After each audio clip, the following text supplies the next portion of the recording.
Welcome to this presentation, UK Rail from Patterns to Profit. For the next few minutes, I'll take you through the story of UK rail journeys. We'll uncover when people travel, where they travel, how revenue is made, and why it's lost. Now, the challenge for rail operators is twofold. First is to grow revenue by aligning services, pricing, and demand. The second is to reduce those losses from cancellations, delays, and refunds. So the big question is, how can we grow smarter, not just bigger? Today, we'll answer that by looking at three simple questions.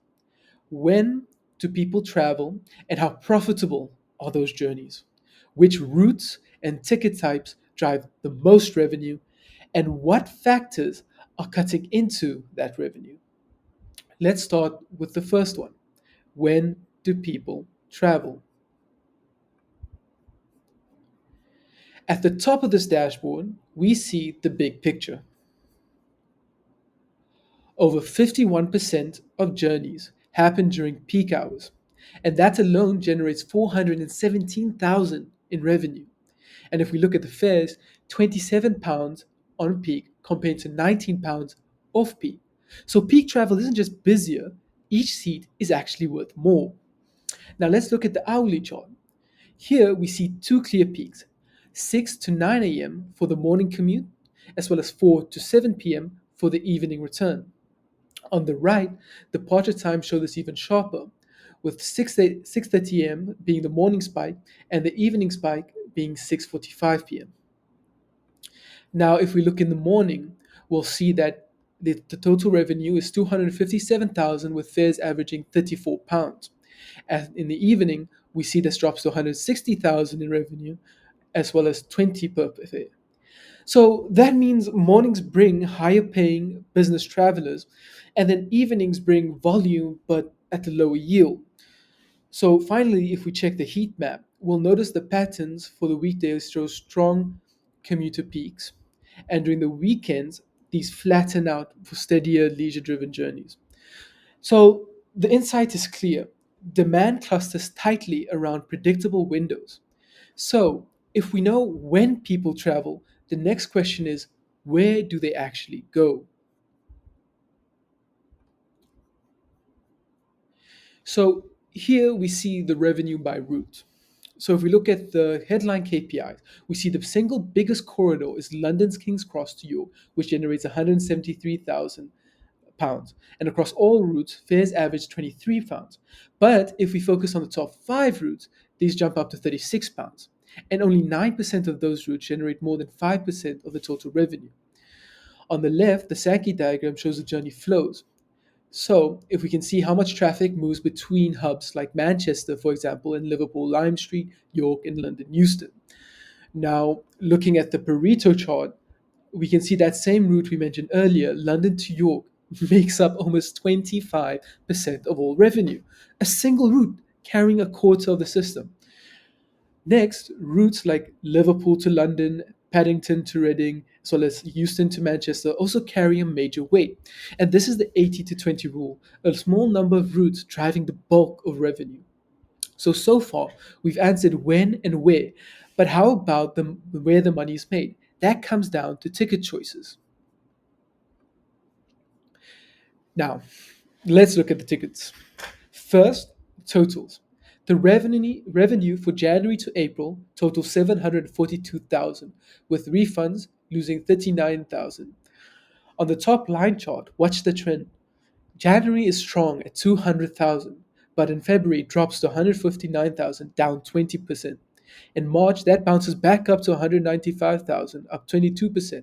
But in April, it softens slightly to 188k. Big swings, but why? Let's look at February. Here's the stack chart below. In February, advanced tickets spiked to 100k, but anytime an off-peak collapsed both down to just 30k. So yes, trains were full, but the wrong tickets were sold. So volume was high, yet the yield was low. If we compare that to January, March, and April, the mix was healthier, revenue was more stable between the ticket types. Now, if we look at the right, average fares, we see advanced is £18, lowest yield but highest volume but lowest yield. Off peak £26, the middle ground. Anytime £39 being the highest but the lowest volume. So advanced fills the peaks, off peak smooths demand, and the art is advanced fills trains anytime maximizes profit and off peak smooths demand. The art is balancing these three, not letting one dominate, but of course, selling tickets is just half the battle. The bigger risk is losing revenue, and that happens when trays are delayed or cancelled. Now, let's talk about those leaks. Out of the 742,000 total revenue, 570,000 came from on time, 127,000 came from delayed, and 45,000 from cancelled. So far, so good, but refunds tell the real story. On the right, check this bar. Delays cause 68% of refunds, totaling 26,000 from the period, and cancellations only 32,000, costing 13K so far. So customers are more likely to claim refunds for delays than cancellations. And that's a huge trust issue. Now, if we look at the bottom, delays by length, even the early moments, 0 to 5 minutes, cost 59% of cases to be refunded. And 6 to 10 minutes, we see that 50% are refunded. But the most damaging that we can see here is that 57% refund during 16 to 20 minutes, and that costs 7K so far in claims. So it's not just extreme disruptions that matter, it's the everyday short and mid-length delays that quietly drain revenue. So fixing those small cracks could save as much as fixing big cancellations.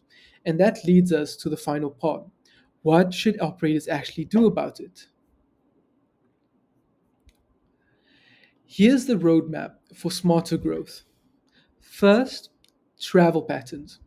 Use dynamic pricing to capture peak hour demand. At the same time, launch leisure and group offers to lift off peak ridership. The second, route performance.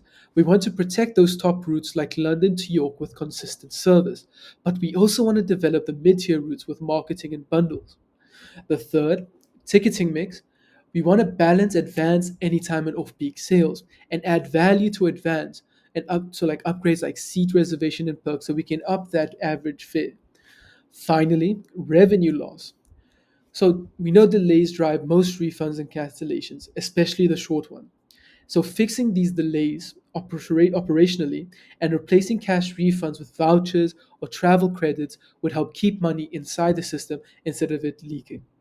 So, focusing on these four levers, travel patterns, routes, ticket mix, and reliability, can we grow revenue, reduce our losses, and actually rebuild that passenger trust? Thank you.